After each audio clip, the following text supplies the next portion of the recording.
Bienvenue dans Je pensais que j'étais la seule, le podcast santé qui amplifie la voix des femmes dans un système de soins patriarcal qui nous oublie, nous isole et nous fait douter de nous-mêmes.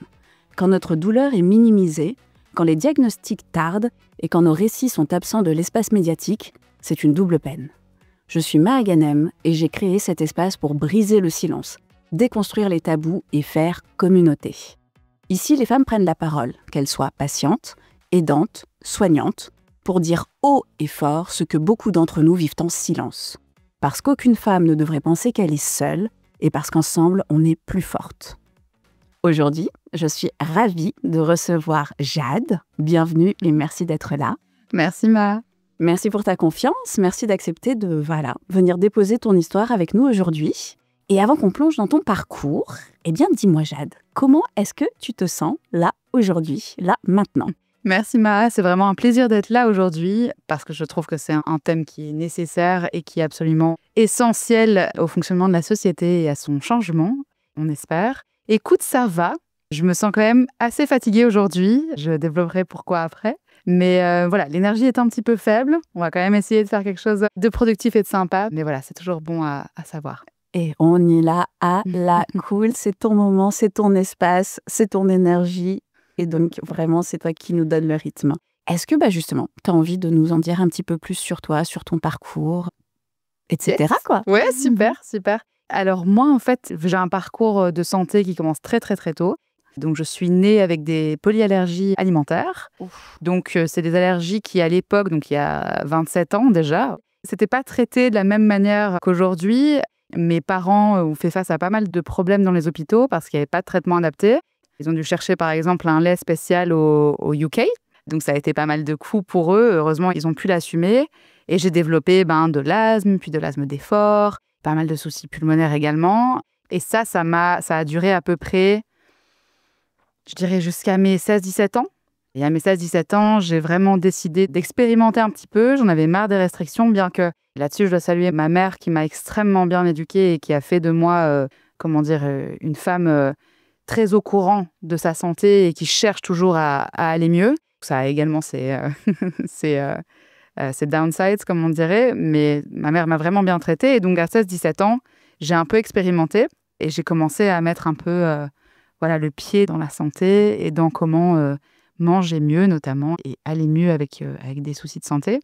Après ça, on pourra en discuter plus longuement également, mais j'ai fait face à pas mal de soucis gynécologiques qui, pour certains, ont été liés aussi à des abus, etc., qui m'ont mené par après à avorter. Donc ça aussi, ça a été un grand souci. On va parler de l'avortement, on va parler... Oh là là, beaucoup à dire. Et aujourd'hui, en fait, j'ai été diagnostiquée donc, il y a 3 ans maintenant avec la sclérose en plaques. Donc en fait, que ce soit les polyallergies alimentaires, l'asthme, les soucis inflammatoires gynécologiques qui sont également liés au mental, mais pas que, il y avait un terrain, et la sclérose en plaques, on parle de maladies auto-immunes. Et donc, c'est ça vraiment le bassin, entre guillemets, de mes soucis de santé. Et ça fait un tout, puisque nous sommes un tout. Nous sommes un tout. Voilà. Et ce que tu me dis là, ça fait tellement écho en moi. Quand je suis née, je suis née malade quelque part. Et donc, je suis sortie avec un poids de la maternité plus faible que celui de ma naissance. Et surtout, j'avais cette allergie au lait, même le lait maternel. Et donc, ma mère a dû acheter. Ah ouais? Et elle alors qu'elle était nouvellement arrivée en France, elle a dû comprendre et se battre avec le système de soins pour déjà faire reconnaître que son enfant, elle avait des choses qui n'allaient pas. Donc, imagine une femme noire, arabophone, dans les années 80 en France. Et donc, commencer avec ces laits hypoallergéniques. Et à ce jour, je ne consomme pas de lactose, en effet. Donc voilà. Et j'ai de l'asthme et les trucs gynécologiques, les maladies auto-immunes, c'est aussi pour ça que je fais le podcast, c'est que ma maladie auto-immune, la sarcoïdose, et de voir le système de soins, et puis les violences gynécologiques, absolument. Et l'avortement, écoute, je suis passée par là aussi. C'est fou, il y a peu de femmes qui y sont pas passées. Hein. Non, c'est un peu, on va décortiquer cela étape par étape. Par quoi on commence du coup ? Par quoi on commence ? Écoute, je pense que ce qui est plus intéressant, c'est quand même de parler un petit peu de comment tout ça s'agence aujourd'hui. Parce que j'ai beaucoup appris, j'ai eu beaucoup de chance de trouver en moi une certaine énergie. J'ai pas envie de dire de combat parce que pour moi, la maladie, surtout une maladie auto-immune, on la combat pas. On l'intègre, on l'accepte et on vit avec. Ça veut pas dire qu'on en fait forcément sa copine. Ça, je suis pas non plus à 100% pour ça, mais dire qu'on est, par exemple, dans mon cas, une warrior de la sclérose en plaques, j'aime pas ce terme. On l'utilise beaucoup aussi pour le cancer, j'en vois pas mal, et ça, c'est, encore une fois, je ne le connais pas le cancer, merci la vie, mais c'est différent. Pour ce qui est de ma maladie, en tout cas, et de pas mal d'autres dans ce pan-là, des maladies auto-immunes et chroniques, je pense que si on la combat, on n'arrive à rien. Je suis d'accord. Et du coup, moi, je suis vraiment rentrée dans un chemin de trouver mieux, de trouver comment aller mieux sans... et j'ai fait toutes les erreurs possibles et inimaginables, aller dans le trop-plein, le pas assez, les excès, et le rien, la privation totale. Enfin bref, c'est pour ça que je trouve ça intéressant d'en parler. Mais ce chemin-là, c'est avant tout, ça a commencé en thérapie avec ma psy, juste après l'avortement. Parce que je me suis rendu compte, donc je ne savais pas encore que j'étais diagnostiquée sclérose en plaques, mais je me suis rendu compte que mon corps changeait. Alors que j'étais à 1 mois de grossesse quand j'ai avorté, donc vraiment le corps, et j'ai fait un avortement par médicament, donc c'était pas, voilà, normalement mon corps aurait pas dû changer à ce point, et j'ai pris 15 kilos. Ah oui, à 1 mois de grossesse. 15 kilos à 1 mois de grossesse, donc c'est pas biologiquement possible de prendre 15 kilos par la grossesse à 1 mois, quoi. Ouais, c'est ça. Il y avait d'autres choses à prendre en compte. Et vu que j'ai vécu en fait avec une maman qui elle-même était mannequin dans son jeune âge et donc a été aussi brassée par la société sur le fait qu'une femme devait être mince, ne devait pas faire plus d'un 34, etc. etc. La société, le patriarcat. Voilà, le patriarcat. Faut prendre de place. Faut pas le nommer, tout à fait, puisqu'une femme doit être gracile, fragile, fine. Voilà. Exactement, parce qu'il faut que tu puisses la sauver. Bien sûr. Si jamais tu es forte et que tu prends de la place, alors à quoi ils servent les hommes? Mais tout à fait, à rien du tout, c'est un problème. Mais du coup, ma maman venait de là et malgré elle, m'a passé certaines de ses angoisses qui aujourd'hui sont devenues les miennes. Il ne faut pas toujours tout remettre sur ses parents, mais il faut apprendre d'où ça vient. Et donc, en prenant 15 kilos, j'ai commencé juste à être une malade de sport. J'ai toujours été très sportive, c'est pas la question. J'ai fait de la danse, énormément de danse, de la piscine, du tennis, comme pas mal de gamins. Mais à partir de l'avortement, c'était 2 à 3 heures par jour. Ah oui. Ouais. Je déconnais totalement. Au niveau de ma nutrition, je me suis énormément privée. Et je pense avoir développé pas mal de... J'ai pas envie de dire de TCA parce que je suis pas là à me faire vomir ou à être dans l'anorexie totale, mais j'étais plutôt dans l'orthorexie, donc dans le fait de vouloir tout le temps manger sain et de ne se focus en fait que sur le bien manger à telle heure, de telle manière, etc. Ce qui n'est pas la vie. Et ça, je trouve ça important aussi à le dire. Et du coup, à ce moment-là, j'ai consulté pas mal de médecins holistiques. D'abord un ostéopathe et puis d'autres. J'ai fait pas mal de trucs, pour être honnête, je me souviens même plus de tout. Mais c'est ce chemin-là que j'ai commencé à prendre et puis j'ai commencé à me soigner avec les plantes, avec les bourgeons, etc. Et c'est tout un monde. Et c'est un monde, c'est un univers. Oh là, oui. Que j'ai découvert aussi. Comment on appelle ça, la gémothérapie, oui, à la place de donc les bourgeons dans de l'alcool. Moi, j'ai découvert celui de cassis. Avec un herboriste pour justement éviter les effets. Donc, ça a les mêmes effets. C'est un cortisone-like, donc ça a les mêmes effets que la cortisone, sans les effets secondaires. Et c'est vrai que quand tu dois en prendre tous les jours pendant des années de la cortisone à haute dose, au bout d'un moment, de toute façon, tes os s'effritent, tu perds des morceaux de dents, etc. Et tu te dis non, je peux pas continuer comme ça. Moi, ça m'a fait péter un câble, comme je le disais dans le premier épisode. Un jour, je suis en conférence de presse et juste, j'arrive pas à arrêter de harceler ce pauvre Premier ministre de la Tunisie. Et je me suis dit ce jour-là, non, il faut trouver d'autres solutions que la cortisone chimique. Oui, bien sûr. J'aimerais revenir sur ce que tu dis, sur donc le TCA, donc c'est les troubles du comportement alimentaire. Et donc, tu prends ces 15 kilos pendant cette première grossesse non désirée, je suppose. Oui, tout à fait. Et donc, oui, 15 kilos au premier mois, c'est quand même, je pense que l'embryon, il fait même pas la taille d'un petit pois. Donc, c'est pas normal. Et c'est là que tu te dis, OK, je vais faire attention à mon alimentation. Parce que quoi? Parce qu'avant, tu trouvais que tu faisais pas particulièrement attention. Ça a été un déclencheur? C'est quelque chose qui t'a fait peur? Comment ça se passe? Pas du tout. J'ai toujours fait très attention de par mes allergies et de par l'éducation de santé que ma mère m'a donnée. Donc, j'ai toujours mangé le régime méditerranéen. J'ai jamais mangé de merde, entre guillemets, à outrance. Et j'ai connu très, très tard les biscuits, les burgers, machin, ce que je ne pouvais pas quand j'étais petite. Donc, non, c'est pas que je mangeais pas bien, mais là, j'ai jamais voulu perdre du poids avant ce moment-là. Et du coup, moi, j'ai une personnalité qui est très... j'adore le challenge et je m'en donne un peu trop. OK. Et du coup, c'est vrai que quand je veux faire quelque chose, je vais pas aller le faire progressivement pour prendre le temps de comprendre, d'observer, etc. Je vais aller directement dans quelque chose de trop. On a un objectif et on y va. Voilà. Et du coup, j'ai fait trop de sport, me suis trop privée et surtout, ça ne marchait pas. Ça marchait Ça pas. fonctionnait pas du tout. Parce que c'était pas ça le problème. Parce que c'était pas ça le problème. Parce que le problème, il était dans le fait que je n'ai pas vécu mon avortement. Ah. C'est une histoire assez drôle, mais j'ai avorté. En fait, je sortais d'une relation qui était violente, plus psychologiquement que physiquement, mais cet homme-là a quand même fini par me violer 2 fois. Et aujourd'hui, d'ailleurs, il a accepté de dire qu'il l'avait fait. Donc, voilà. Je suis vraiment désolée que tu aies eu à... Merci, c'est gentil. Mais pour le coup, j'ai eu beaucoup de chance. Je suis tombée sur une thérapeute grâce à ma maman qui est incroyable et qui m'a... Enfin, c'est pas quelque chose qui aujourd'hui me fait mal. Je pense que la douleur est partie. Et maintenant, j'aime bien en parler parce que je trouve que c'est... on le vit un peu toutes, malheureusement, d'une certaine manière. Viol ou tentative, ou agression, en tout cas. Ah ouais. Tellement. Ouais. Toutes, c'est assez... 100% des femmes. Ouais, 100% des femmes. Donc l'avortement, je l'ai vécu au centre Aimé à l'ULB, justement. Donc à Bruxelles. À Bruxelles. Avec ma meilleure amie de l'époque qui venait de France et mon meilleur ami qui venait de Bruxelles, mais bref, qui sont venus m'aider. Et on a parlé politique en bouffant un McDo. J'étais en train d'avorter, je pissais du sang. Ouais. Et donc, j'étais pas du tout dans mon corps à ce moment-là. Mais alors, pas du tout, j'étais totalement dans ma tête. Et pour moi, la connexion corps et esprit ne s'est faite, j'ai envie de te dire, ne commence qu'à se faire maintenant. Ouais. La phrase n'est pas très française, mais tu vois l'idée. Je vois. Et elle s'est faite, elle a commencé à se faire grâce, entre guillemets, au diagnostic de sclérose en plaques qui m'a poussée à aller bien plus loin. Mais avant ce diagnostic-là, l'avortement m'a amenée sur le chemin de la santé holistique, du soin par soi-même, de la prise de conscience de soi. Et la sclérose en plaques, aujourd'hui, me permet d'aller bien plus loin et de connaître les méandres de soi. Et les méandres de soi. C'est beaucoup. Hein.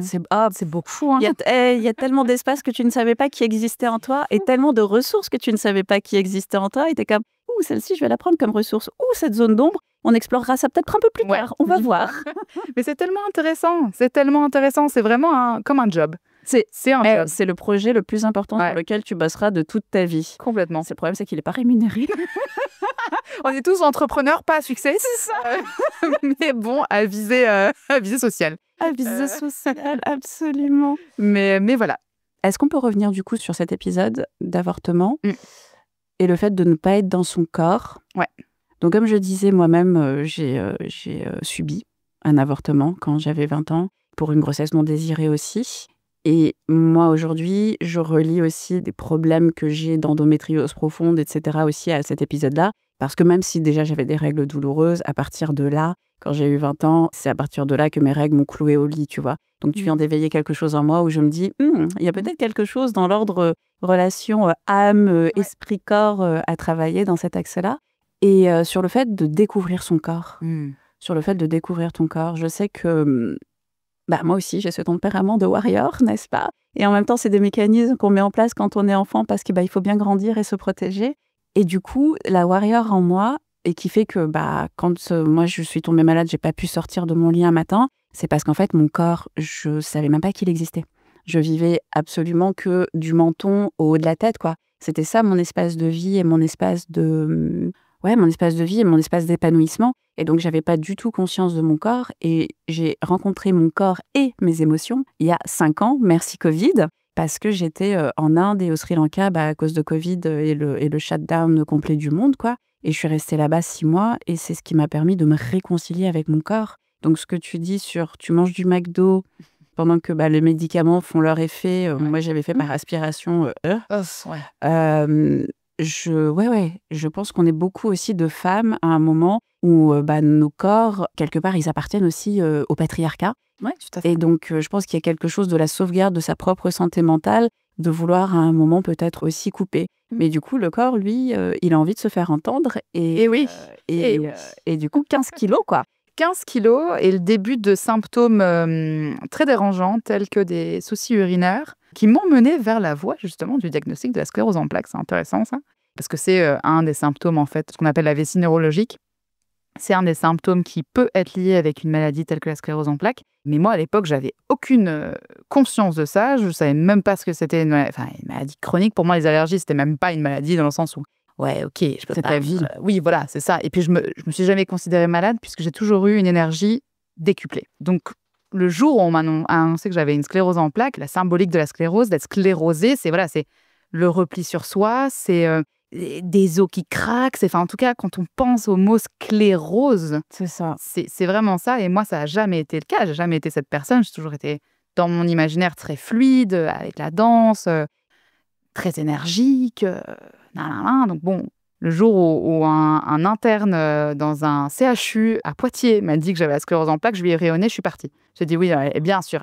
Complètement con celui-là, je me casse. Je te crois. Ah, mais je te croa. L'annonce, c'est tellement important. Le pauvre, il avait raison. Le pauvre, il avait bien étudié son dossier. Et donc voilà, quand on l'a réannoncé à Bruxelles après d'autres examens, là, ça a été l'effondrement parce que quand tu penses à sclérose en plaques et qu'on te l'explique, c'est le handicap, c'est l'incapacité, c'est l'enfermement. Et moi, même au-delà simplement de la maladie, j'ai une peur dans la vie, c'est qu'on m'enferme.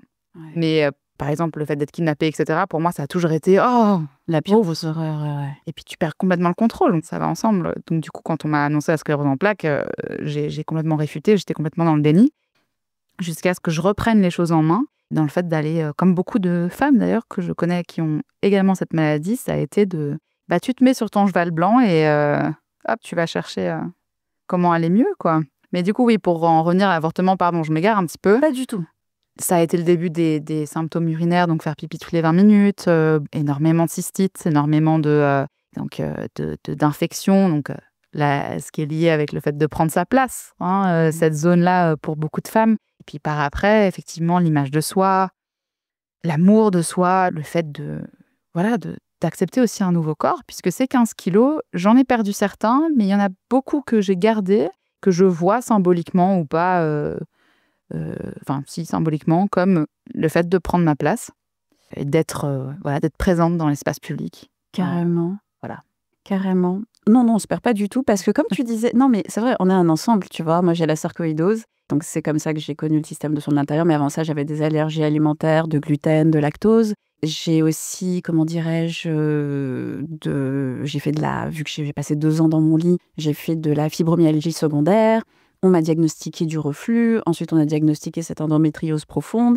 Et en fait, c'est ça aussi ta vie de femme, c'est-à-dire qu'à partir du moment où tu vas à l'hôpital pour une chose, c'est compliqué d'être entendu des fois. Par contre, une fois qu'on commence les diagnostics, j'ai l'impression que des fois, on s'en sort plus, quoi. On peut trouver une chose et on tire le fil et ça continue à venir, quoi. Oui, moi, les médecins, à un moment, je leur ai dit, on va peut-être arrêter de chercher, en fait, là, les gars, parce qu'à force de chercher, on finit toujours par trouver quelque chose. Les scanners entiers du corps, là, c'est bon, stop, on arrête avec ça, quoi. On est d'accord. Et ce sur quoi j'aimerais aussi revenir, parce que ce que tu disais sur la sclérose en plaques, ce qui est sclérosé, on est enfermé, cette peur d'être peut-être enfermé dans ton propre corps. Ouais. Et c'est vrai que sur la santé des femmes, de toute façon, en santé publique, on nous fait tout un pataquès, et c'est important, sur le dépistage du cancer du sein, du col de l'utérus, la vaccination pour le papillomavirus. Mais il y a d'autres pathologies qu'on développe, la sarcoïdose, le reflux, les problèmes cardiovasculaires, la sclérose en plaques dont on parle assez peu. Donc du coup, est-ce qu'on peut revenir? Donc tu nous as déjà dit 2-3 symptômes urinaires, mais peut-être aussi d'autres symptômes que toi, tu as pu voir, remarquer, ressentir bien sûr. Avant le diagnostic. Bien sûr, et peut-être même pour parler de la sclérose en plaques, parce que je pense qu'il y a pas mal de gens qui ne sont pas au courant de ce que c'est. Donc en fait, c'est une maladie qui est neurologique, qui est donc neurodéficiente. Qu'est-ce que ça veut dire? Ça veut dire que ton propre corps attaque une certaine partie de ton système immunitaire. Donc ton corps s'attaque soi-même, encore une fois, symbolique très profonde, ce qui va en fait, un petit peu à l'image d'un câble qui serait effrité, créer des dysfonctionnements entre les câbles, justement, de tes neurones. Et ce qui va donner comme symptôme, ça dépend encore une fois des personnes, puisque la sclérose, c'est la maladie aux 1000 visages. Donc un patient va avoir certains symptômes, un autre absolument pas, etc. Donc c'est pour ça que le traitement aussi est assez intéressant, puisque un traitement qui marche très bien sur plein de gens ne va pas du tout marcher sur d'autres.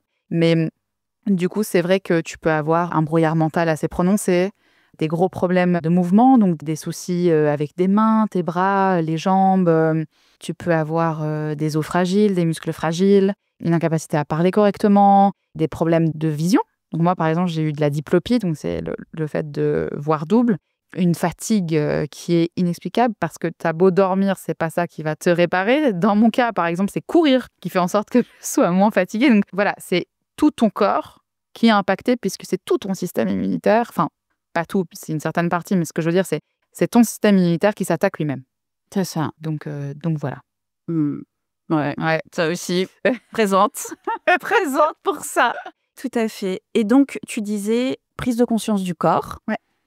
Et donc, toi, tu es française. Oui, mais à ce moment-là, franco-libanaise. Franco-libanaise. Mais à ce moment-là, tu vis à Bruxelles. À Bruxelles. Et donc, cet interne au CHU de Poitiers, est-ce qu'on peut parler de lui? On pense à lui. On peut parler de lui, on pense à lui.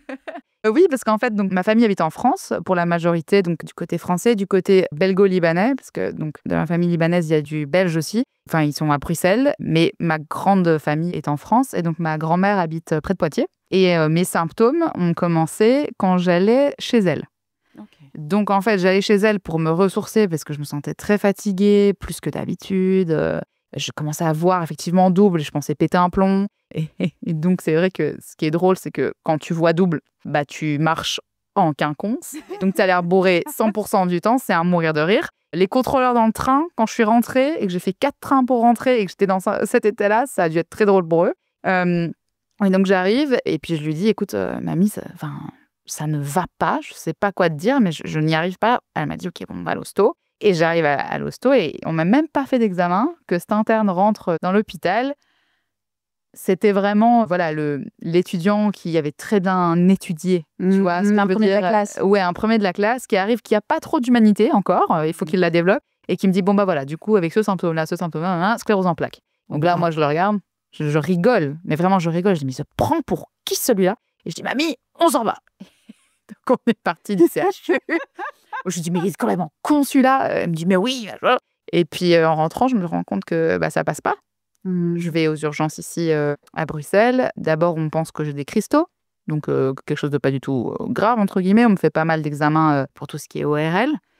Et puis, l'ORL me dit, bon, bah, ma belle, on trouve rien. Donc ça a été aussi toute ma vie, l'errance médicale, de te dire en fait que c'est soit dans ta tête, soit on trouve rien. Mais cette ORL-là m'a quand même dit, si j'étais toi, j'attendrais pas que ça passe. J'irai voir un neuro. On sait jamais. On sait jamais. Et ce qu'il y a là, en neuro, bon... J'ai été voir le fameux neuro qui m'a fait faire donc, des IRM, etc., ainsi qu'une ponction lombaire extrêmement douloureuse. Ouf. On adore la ponction lombaire. Et cette ponction lombaire a donc confirmé un diagnostic de sclérose en plaques. Wow. Voilà. Pour le coup, je ne peux pas cracher sur... parce que j'adore cracher sur le système de santé. J'ai beaucoup à dire. Mais sur ce neuro-là et sur ces urgentistes-là, à Bruxelles, on m'a très, très bien traité. Maintenant... Pour ce qui est de la prise en compte du corps de manière holistique et de regarder les choses un peu avec une vue plus 360, je trouve qu'il y a un manquement énorme dans le système de santé, qu'il soit belge, français, européen en général. Je trouve qu'il y a très très peu de médecins qui vont t'amener vers des voies et des couloirs un petit peu plus naturels ou qui n'impliquent pas en fait des médicaments lourds, pour ce qui est du cas d'une maladie chronique. Ouais, on m'a pas parlé d'alimentation, on m'a pas parlé de sport quand je dis que je faisais 9 à 10 heures de sport par semaine aujourd'hui, parce que c'est ce qui me tient et parce qu'encore une fois, j'adore le challenge et j'adore le mouvement. C'est ma thérapie, concrètement. J'ai aucun médecin qui m'a dit, en tout cas ici, c'est bien. On m'a dit, mais c'est trop, ou alors, mais vous allez vous faire mal, mais est-ce que vous arrivez à monter des escaliers alors que je cours des semi-marathons? Enfin, je veux dire, il n'y a pas d'adaptation, il n'y a pas de regard holistique. Et on va te dire, tu prends ce médicament et tu ne fais plus rien. Oh, tellement. Ouais. Tellement. J'imagine que toi, ça va être aussi... tellement.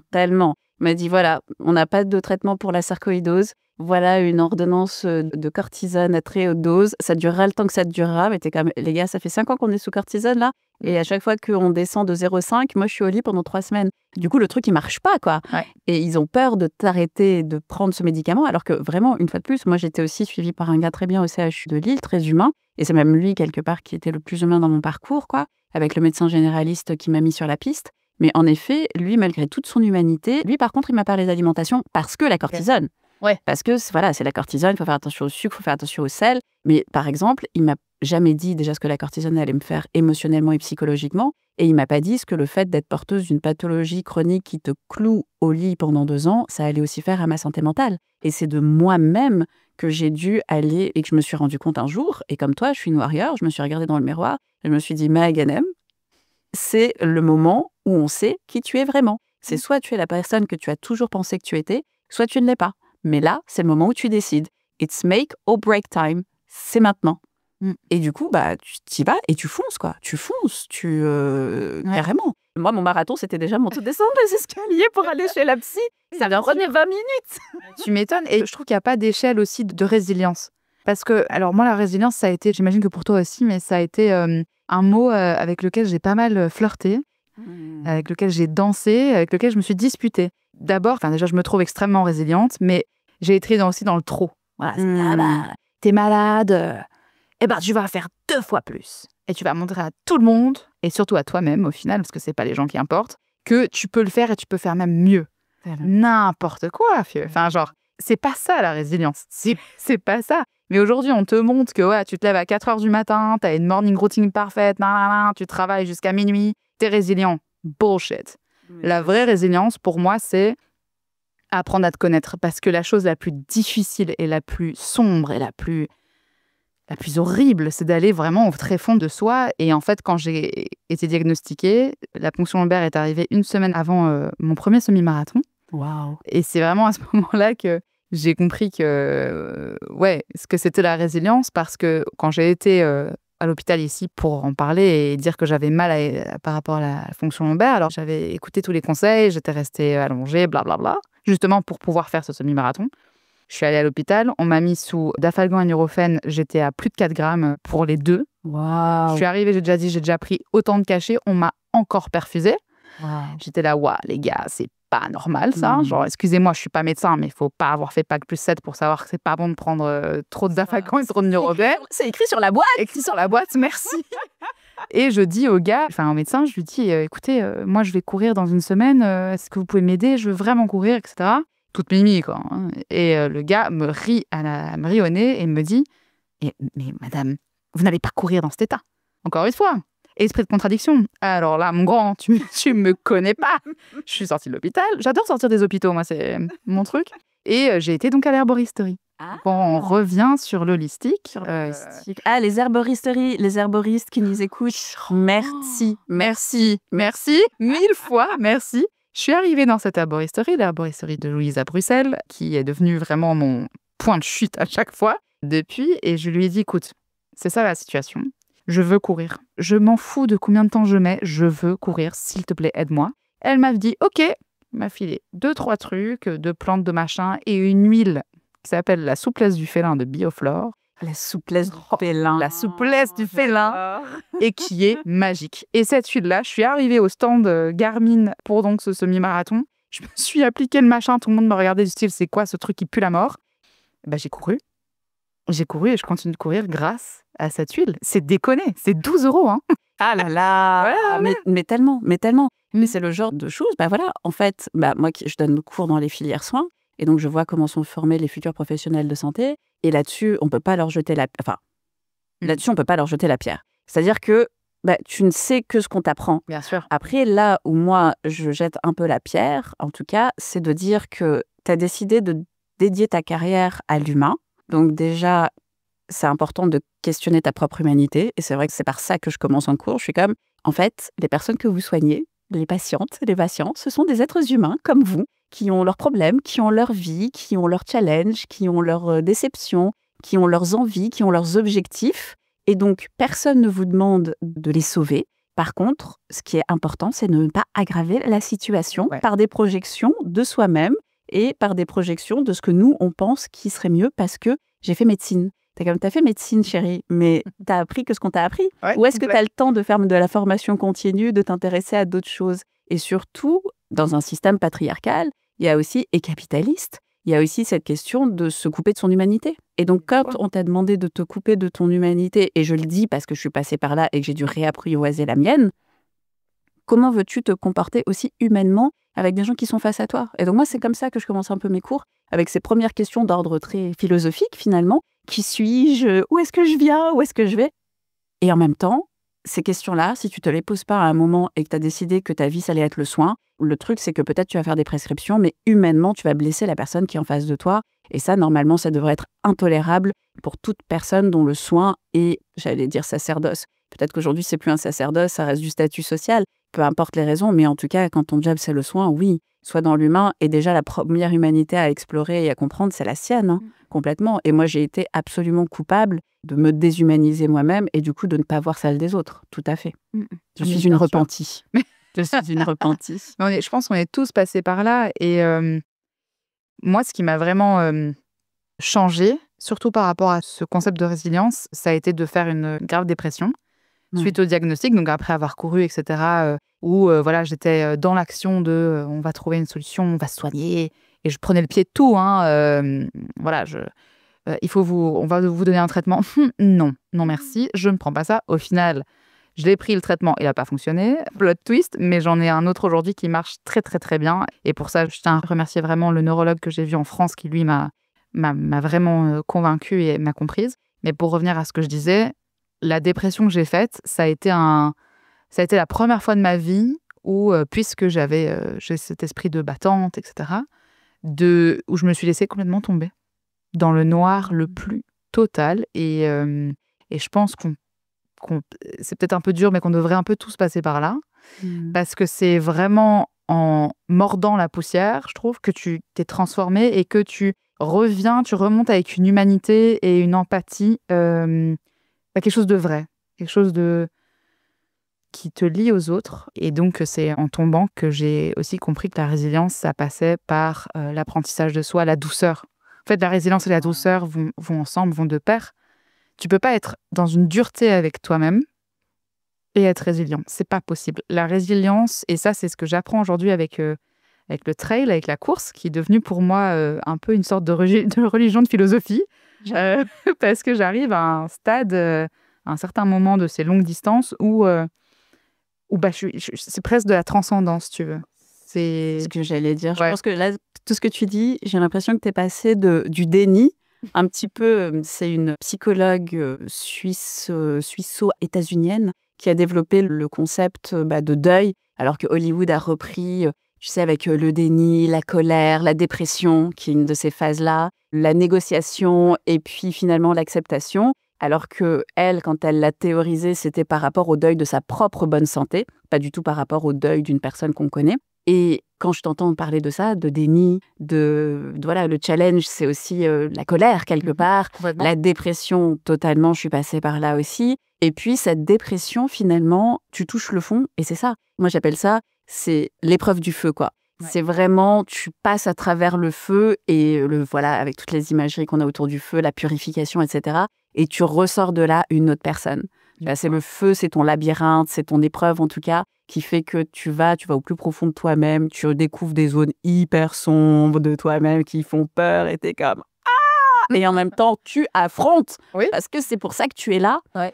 Et t'apprends tellement de choses et en effet, tu te rends compte que pour arriver de l'autre côté de ce tunnel, de cette peur, à un moment, c'est aussi de te prendre toi-même dans les bras et te dire « Je te vois et je t'aime et c'est OK ». Et en fait, c'est le moment aussi où tu te pardonnes à toi-même de plein de choses. En tout cas, moi, je sais que sur les symptômes, tu vois, de nez qui coule, de tout, etc. À un moment, je me suis rendu compte que je m'en voulais.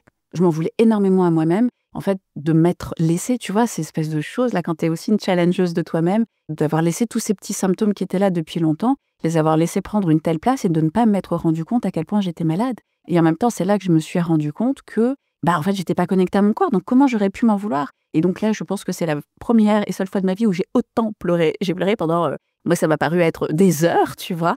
Et j'ai pleuré parce que j'étais dans cette réalisation. Et en même temps que je pleurais, j'étais dans cette espèce je commençais à ce pardon de moi-même. Et c'est là que j'ai commencé mon projet self-love. Parce que, en effet, ta relation aux autres, en fait, la seule chose qu'elle indique, c'est ta relation à toi-même. Et donc, c'est pour ça aussi que je commence comme ça mes cours en soi, mais aussi en journalisme, tu vois. C'est vraiment, se connais-toi toi-même, en fait, très socratique. Mais connais-toi toi-même. Et plus que ça, même, quelle est ta relation à toi-même et aime-toi toi-même, absolument. Vraiment, il y a des choses à apprendre du passé, tu vois. C'est pas un endroit où vivre, mais c'est un endroit où prendre des leçons, quoi. Mais c'est très compliqué. Je pense que c'est un travail d'une vie. Et moi, je remercie, c'est peut-être un peu fou de dire ça, mais je remercie la vie de m'avoir envoyé autant d'obstacles très jeune. Parce que tout ça, je les ai vécus quand même. Bon, je laisse les allergies à part, mais le reste, ça a été entre mes 20 et mes 26. Donc, j'allais te poser cette ouais. question. Donc, l'avortement, c'est 20 20 ou 21, je sais plus. 21, je crois. Ouais. 20 ans. Ouais. Et le diagnostic de la sclérose tombe 23. 23. Ouais, c'est ça. Donc, à 23 ans. À 23 ans, c'est ça. Et du coup, c'est vrai que moi, ça me permet de... J'ai vraiment pris ce truc le taureau par les cornes en me disant, OK, je vais faire une thérapie. À côté de ça, je vais trouver mes thérapies qui fonctionnent. Par exemple, aujourd'hui, j'ai la chance d'avoir 2 kinés, dont une également est ostéo et fait des soins un peu plus holistiques, du crânio-sacré, etc. notamment. Et j'ai une kiné périnéale que j'ai rencontrée quand j'avais 18 ans pour des soucis de périnée, tout simplement. Je pensais un peu être folle à l'époque parce que ma relation à l'homme était compliquée. J'avais mal quand je faisais l'amour. Je comprenais pas pourquoi. Je m'en voulais énormément. Énormément. Parce que je me suis dit, OK, pour moi, le diagnostic était posé, c'était à 18 ans. Hein. Je suis asexuelle, ça marche pas, c'est pas grave.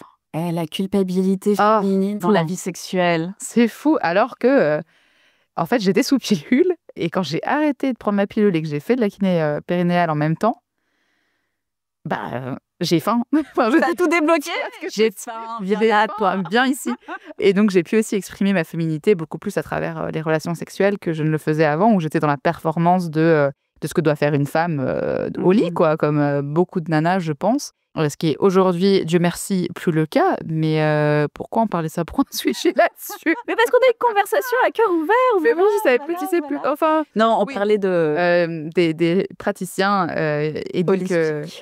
Et donc c'est vrai que ces 2 kinés / ostéo / ma kiné périnéale me fait même des soins sur les pieds. Enfin, je veux dire, c'est tellement important. Parce qu'elle se forme. Mais c'est ça, tu vois. C'est ça. Elle se forme et elle s'intéresse. Et ces 2 nanas, c'est des perles. Vraiment, Pascaline Vasse et Anne-Sophie Orny. Vraiment, c'est... Toi, aujourd'hui, tu m'as fait du name dropping de marque et de praticienne. Ce podcast n'est pas sponsorisé. Si jamais quelqu'un veut le sponsoriser, envoyez-moi un message. Envoyez un message à Ma.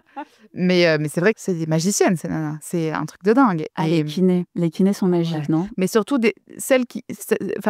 ceux qui vraiment s'intéressent à l'humain. C'est ça. Et qui s'intéressent au corps. C'est un toucher qui, moi, je sors de chez elle, je m'endors. Hein. Je m'endors, littéralement. C'est un massage pour moi. Je te crois.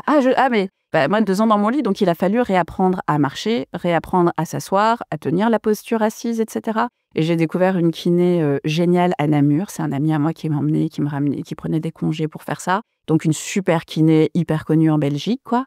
Et puis ensuite, elle m'a référée à l'une de ses étudiantes. Et pareil, quoi. Donc elles sont dans la rééducation posturale globale. Et son étudiante, elle savait pas trop la microkiné, la fasciathérapie, mais elle s'est formée et elle m'a aidée et elle m'a fait que des choses qui m'ont fait du bien. Et à chaque fois, elle était, je sais pas ce que ça va faire. Moi, je sais un petit peu pratiquer, mais dans ma pratique quotidienne, je fais plutôt de la RPG, donc rééducation posturale globale. Mais toi, je vois bien que ton corps a besoin d'autre chose et qu'il faut vraiment reprendre les bases. Et même, enlever donc les fascias, c'est cette pellicule autour des muscles. Donc, il faut vraiment aussi aller décoller des choses là-dessus. Et on a expérimenté ensemble et on a exploré ensemble. Et du coup, ça crée un lien de confiance dingue. Et il y a des fois où j'étais tellement crevée quand j'arrivais chez elle, elle me disait « Allonge-toi, je vais juste te faire un petit massage. Aujourd'hui, ça va être bien. » J'étais comme « Merci !» Et c'est ça. Il faut vraiment trouver les professionnels de santé qui s'intéressent à l'humain, qui s'intéressent à tes conditions et qui sont prêtes et prêts à te dire « En fait, je sais pas. » Et on va explorer ensemble. Exactement. Et cette humilité intellectuelle, pareil, tu vois. Et cette curiosité intellectuelle et cette intégrité intellectuelle aussi de dire je ne sais pas, mais génial, mais c'est la base. Génial. C'est ça crée le lien, c'est ça le soin. Le soin est un lien. C'est ça le soin, et voilà. Et donc pour ça, j'ai vraiment eu la chance de trouver ces praticiennes-là, ma psy aussi qui est absolument incroyable. Mais du coup, c'est vrai que je trouve ça important quand même de parler de résilience aussi et de ce concept-là, parce que je trouve qu'il est différent pour tout un chacun, mais on passe tous, qu'on soit malade ou pas, par des moments où il faut être résilient. Et je trouve que la jauge entre trop de force, pas assez de douceur et ne pas se pousser, elle est quand même assez large, quoi. Chacun trouve son petit point de résilience et ça, c'est un vrai combat parce qu'on peut partir dans le trop ou dans le pas assez très, très vite. Et puis, c'est, comme dirait le proverbe, chacun voit midi à sa porte. Ouais. Et du coup, les jours de trop, les jours de pas assez, moi, ce que j'ai aussi beaucoup découvert avec ce parcours de soins et cette approche holistique aussi de toi-même, parce qu'on attend des soignants, mais il faut aussi se la pratiquer soi-même, c'est la patience. Chose que je n'avais pas. Quand on est des challengeuses, on a des câbles tellement courts et pas du tout de patience. Et je me dis, c'est aussi que c'est pas quelque chose de figé, c'est comme nous. c'est quelque chose de vivant et il y a des jours tu vas faire trop, il y a des jours tu vas avoir l'impression, une fois de plus, de faire pas assez. Mais moi, quand j'ai des copines, c'est aussi un truc de femme, quand elles me disent « Ah, aujourd'hui, j'ai pas fait assez ». « Ah bon, t'as fait quoi aujourd'hui ?» Et elles te font une liste qui fait 18 items. Ouais. C'est comme « Ah bon ? Et tu n'as pas fait assez ?» Non, je ne crois pas. Et donc, cette autocompassion de se dire aussi les jours où tu t'es réveillé et tu as réussi à sortir de ton lit, parce que moi, ça fait pas si longtemps que ça, en fait, que je me pose plus la question de savoir si le lendemain, je vais me lever. Parce que ça a été un trauma. Tu te réveilles le matin, tu sors pas de ton lit. Et donc, il y a des choses comme il y a des jours, tu as ouvert les yeux et tu es sorti de ton lit, tu as pris ta douche. Et bien, franchement, let's call it a victory. On appelle ça une victoire and let's call it a day, quoi. Ouais. Et voilà. Ouais. Et donc, cette espèce de jauge aussi, dans la journée, dans les jours, dans les semaines, elle fluctue. Et en fait, c'est OK. Ouais, complètement. Mais c'est vrai que, je pense que ça, c'est un message important à faire passer. C'est que on est matrixé par OK, je reviens à un truc plus simple, mais d'ici 30 ans, tu dois être marié, avoir des gosses, une situation financière et professionnelle stable, bla, bla, bla. Quand tu es malade et que tu sors pas de ton lit, justement, ou que tu fais pas des trucs incroyables, t'as pas d'histoire à raconter. Et je sais que je faisais partie de ces gens-là et c'est ce que mes amis me disent souvent, et donc là, je suis sur un chemin de partir du trop pour revenir à du normal, parce que pour moi, c'était OK, je vais courir un marathon à ce moment-là, je vais faire l'UTMB à ce moment-là, je vais faire ci et ça et ci et ça, et je suis encore largement là-dedans, mais je pense qu'à un certain moment, quand tu arrives à faire tout ça et à être dans le trop, tu bloques complètement la douceur que tu as à l'intérieur de toi. Et ça t'emmène en fait complètement à la dérive par rapport à ton chemin où tu dois être, qui est un chemin de connaissance de soi, de douceur, d'amour de soi. Et on revient à ça, je pense qu'il y a beaucoup d'amour qu'on doit se donner à soi-même, encore plus quand on est malade et qu'on a une maladie auto-immune. Mais c'est vrai que cette jauge, faut la travailler, quoi. Il faut vachement la travailler, surtout avec la société dans laquelle on est, qui n'aide pas à aller vers la douceur. Parce que j'ai une amie, par exemple, qui travaille très rapidement, qui travaille un peu comme elle veut, qui était très très bien payée, et qui travaillait comme elle voulait. Elle se levait à l'heure qu'elle voulait, elle allait au bureau, elle faisait ses trucs. Tous ses deadlines étaient faites, tout son travail était fait au bon moment. Donc en soi, la même chose que n'importe qui, sauf qu'elle faisait pas de 9 to 5. Pas du tout, même pas de 9 to fucking 8 or 11. Non, c'était... moi, mon truc, c'est je veux mon slow morning, je veux faire mes trucs, j'ai mes gosses, je m'occupe de mes gosses, et mon travail, il est fait en temps en heure. Mais vous me laissez faire ce que je veux. Et c'est fou comme, pour certaines personnes, ça, c'est... c'est une branleuse, quoi. Ouais, le capitalisme, alors. C'est fou. C'est capitalisme. Fou. Elle travaille en ONG. Donc, en plus, c'est même pas... Moi, dans mon travail, j'ai la chance, entre guillemets, d'être tombée dans une équipe, quand je suis arrivée, qui a tout à fait compris ma sclérose en plaques. Et mon ancienne boss a mis en fait un système pour moi qui est génial. Et ça, il faudrait en parler aussi dans le podcast de comment intégrer justement tout le monde, parce qu'il n'y a pas que les gens qui sont malades, mais tout le monde dans la force de travail, comment adapter les choses tout en gardant évidemment les besoins d'une entreprise qui est de faire du profit ou d'une ONG qui est de faire un certain profit pour continuer à exister et certaines actions.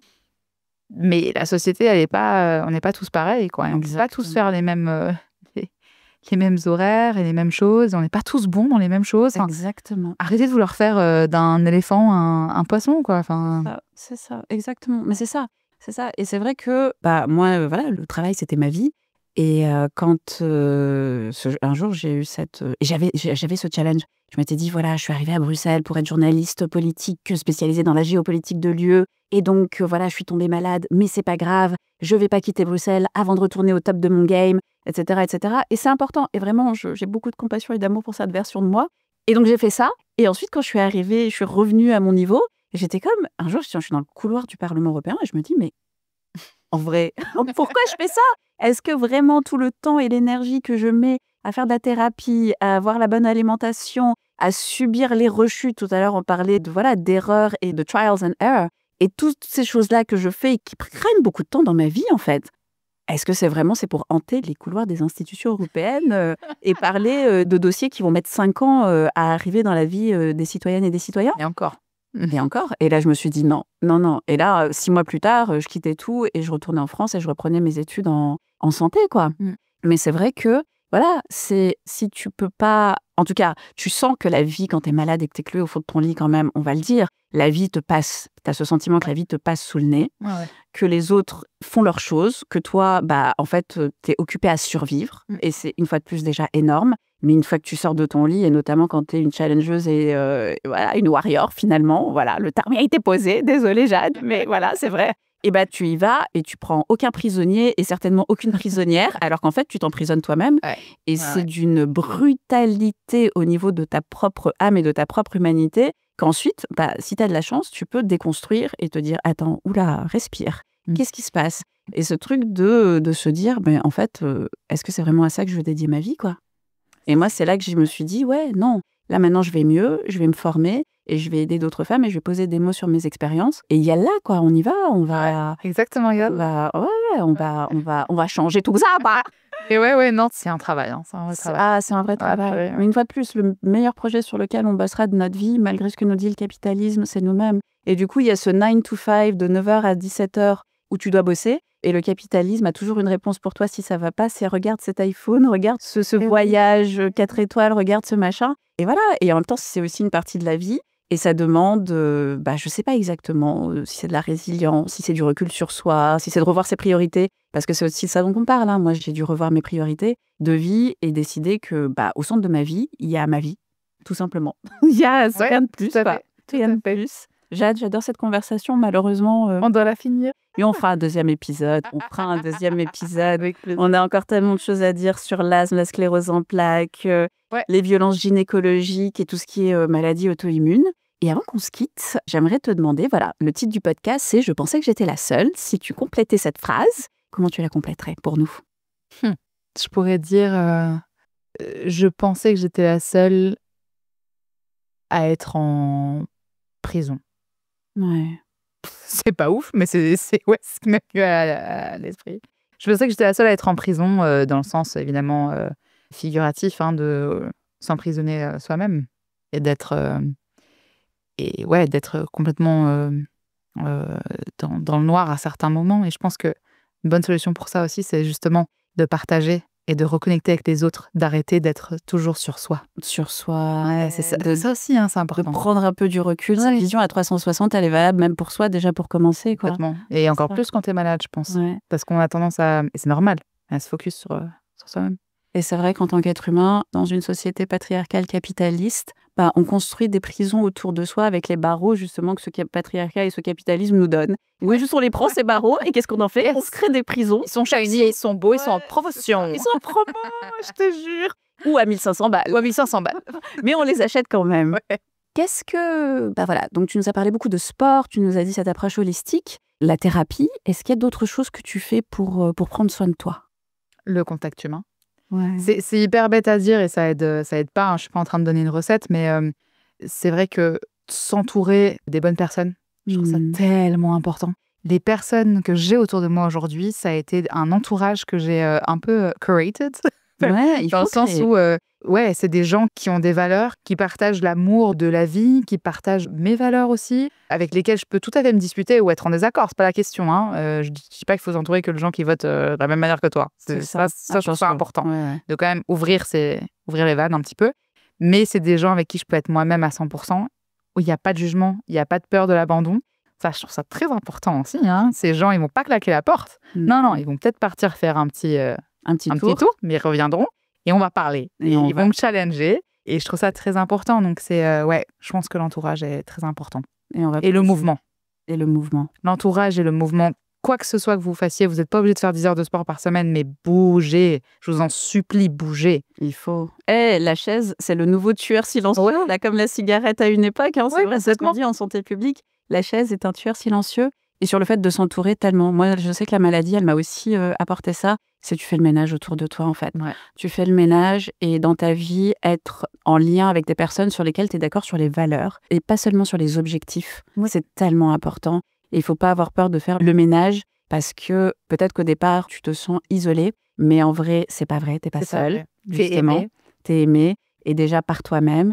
Et puis, les bonnes personnes, elles te trouveront toujours et tu les trouveras toujours. Quoi. C'est peut-être dur. Mais en tout cas, c'est mon expérience. Tout à fait, il faut laisser faire la vie aussi un petit peu. Il faut laisser... tellement. Deux filles qui sont dans le contrôle total, dites ça, c'est que laisse faire la vie. Avec des petits to-do list à côté. Le Inch'Allah, là, parce que moi j'ai grandi en Tunisie. Inch'Allah, demain. Arrête. Non, demain. Et en fait, tu grandis, tu tombes malade, tu apprends, tu t'assagis, tu prends des claques, ça t'apprend des leçons. Et alors justement, si tu avais un mot, une parole que peut-être toi, tu aurais aimé avoir, que ce soit dans ton parcours de diagnostic de la sclérose en plaques, ou que ce soit par rapport à l'avortement, ou les allergies, ou même dans ta vie aujourd'hui, voilà, une personne qui passe à travers tout ça, une amie, une sœur, ou même une personne qui écoute le podcast, voilà, la parole, ce serait quoi, le mot, ou ce que toi, tu aurais aimé entendre? Le mot, j'ai envie de te dire douceur. Avant, parce que le vocabulaire de la maladie, il est très dur. Comme je disais, hein, la guerre, il y a beaucoup de guerres, il y a beaucoup de combats, de force, de résilience. Encore une fois, la résilience interprétée dans son pas mauvais côté, mais le côté de la dureté. Donc je pense que il faut tout ramener à la douceur. Il faut tout ramener à la douceur et à la simplicité. Ça serait 2 mots, excuse-moi. C'est très bien, c'est très bien. Je dirais douceur et simplicité parce que tu vas sur Instagram 3 secondes, tu t'intéresses à la santé, t'es bombardé de choses. Et j'ai fait cette erreur d'acheter des compléments alimentaires extrêmement chers, de vouloir regarder, de tout faire bien, etc. Et en fait, c'est simple, hein, la vie. Tu manges bien, correctement. Oui, certes, il y a certains aliments que tu vas enlever, d'autres que tu vas prendre. Tu peux te faire accompagner pour ça, hein, nutrithérapie, etc. Mais c'est pas compliqué. En fait, c'est simple. Il faut revenir à la grâce. C'est ça. Il faut s'écouter. Écoute-toi. T'as pas envie de manger à un certain moment alors qu'on te dit il est 12h, tu manges. Mange pas à 12h. Mange plus tard. C'est pas grave. Et je dis ça aussi pour moi. Hein, c'est le fait de... Je projette totalement. Mais voilà. Et surtout, fais les choses doucement. T'es pas dans le rush. Faut pas tout trouver maintenant. Il n'y a pas de modèle. Donc, sois doux avec toi. Fais d'abord ce qui te fait plaisir. Apprends le plaisir, la simplicité et la douceur avant toute chose. Je dis ça vraiment pour la Jade d'il y a 3 ans, mais la Jade d'aujourd'hui également. Hein. C'est un process, je pense. C'est un processus. Qu'est-ce qu'on peut te souhaiter, Jade, pour l'avenir? Beaucoup d'argent, non, je rigole. Dans un monde capitaliste, il faut, non? Oui, c'est ça, parce que tout ça, ça coûte cher. Le sport aussi, ça coûte cher. Non, au-delà de la blague, cette douceur de vivre, ce plaisir. J'aimerais bien un jour oublier quelque chose. C'est un peu bête, mais je suis beaucoup dans le... J'ai jamais rien oublié nulle part, parce que je pense toujours, tu vois. Tout est calculé, tout est... Ah, je vais là, donc il faut ça, tac, tac, tac. Les reminders, ils sont mis dans les téléphones, nanana. L'administration, elle est faite et tout. Un jour, j'aimerais bien oublier un truc. Genre oublier mes lunettes quelque part et faire « Ah putain, j'ai oublié mes lunettes. » C'est ridicule. Moi, ça m'arrive tout le temps. Non, moi, ça m'arrive tout le temps. Parce que avec la maladie, moi, ça m'arrive tout le temps. Un jour, j'étais tellement fatiguée. Je suis descendue du TGV à Lyon. J'ai laissé, et ça, c'est vraiment, tu vois, les gestes... J'ai laissé mon sac à dos avec mon ordi, les clés de chez moi, etc. À l'enfer. Ouais, dans le TGV. Et le TGV, où normalement, tu le prends 2 fois dans l'année, à chaque fois, tu tombes sur le TGV, en tout cas, c'est mon cas, où quelqu'un a oublié genre un sac plastique et on arrête tout. Et on attend que la police arrive. Moi, j'ai laissé mon sac à dos, mes clés, mon ordi. Ce qui me manque le plus, c'est ma tasse à café. Bref, ma tasse à café à emporter, je te jure. L'ordi, je m'en fous, mais ça m'énerve. Et je suis descendue de là tellement j'étais au bout de ma vie, littéralement, tu vois. Et donc, moi, depuis la maladie, non, le brouillard mental, il est là. Par contre, un challenge que je me suis donné à moi-même, c'est que je me suis dit, j'ai envie de commencer une activité dans laquelle je sais pertinemment que je ne deviendrai jamais performante ou bonne. Oh là là là là, ben là. Alors là, madame, vous parlez de quelque chose de très dur. Hein. Je sais, mais je n'ai pas encore commencé. Je me dis, la sculpture ou le dessin ou des choses comme ça. Même quand j'étais enfant, je faisais des dessins à la règle pour te dire tellement le degré de contrôle dans ma vie. Et je me dis, voilà, la prochaine étape pour moi, c'est vraiment de trouver ce truc où tu vois l'état d'esprit de la personne qui débute, beginner's mind, et qui est aussi un endroit où tu apprends tellement de choses sur toi-même. Ouais. Et ben, je me dis, j'ai envie de débuter quelque chose, une chose dont je sais qu'il n'y a pas d'objectif d'autre que de le faire et d'être nul à ça. Ah bah ça c'est dommage que l'épisode soit fini, mais c'est tout un truc aussi de perfectionnisme. Ça va tout nous tuer. 1000 fois. 1000 fois. C'est... Ouais. Jade, merci infiniment d'être venue. Merci à toi. Je pense qu'on fera un 2e épisode, Jade. On a tellement de choses à se dire. Oui, je sais se dire. Si on a envie d'échanger avec toi, est-ce qu'on peut te trouver quelque part, Jade? Oui, bien sûr. Alors, je suis un peu dans la refonte de mes réseaux sociaux, mais vous pouvez me trouver à Jade Bourrion sur Instagram. Celui-là, je pense que je le laisserai. Donc, Jade, comme J-A-D-E, Bourrion, B-O-U-R-I-O-N. De toute façon, je le mettrai dans la description de l'épisode. Ça marche. Merci, Mais écoute, merci à toi pour ton partage, pour ta sincérité, pour vraiment... avoir, c'est pas facile de parler d'avortement publiquement, c'est pas facile de parler de sclérose en plaques quand on est une performante et une sportive. Merci vraiment beaucoup d'avoir d'avoir partagé, d'avoir déposé ici. J'espère que ça t'a fait du bien. Merci à toi, oui. Plus grand bien. Et merci à toi qui nous a écoutés. Merci d'être là. Merci pour ton temps. Si cet épisode t'a touché, s'il t'a parlé, je t'invite à le faire vivre, à le partager avec une amie, une femme que tu connais et toute autre personne qui en aurait besoin. Je t'invite également, puisque c'est l'heure des réseaux sociaux, à liker, commenter, t'abonner et à nous retrouver sur les réseaux @j'étais la seule pour continuer la conversation, soutenir cette communauté et, si tu le souhaites, toi-même venir déposer ton vécu. Parce que chez Je pensais que j'étais la seule, on sait que parler, c'est déjà agir et que agir, c'est commencer à guérir. Prends soin de toi et à très bientôt.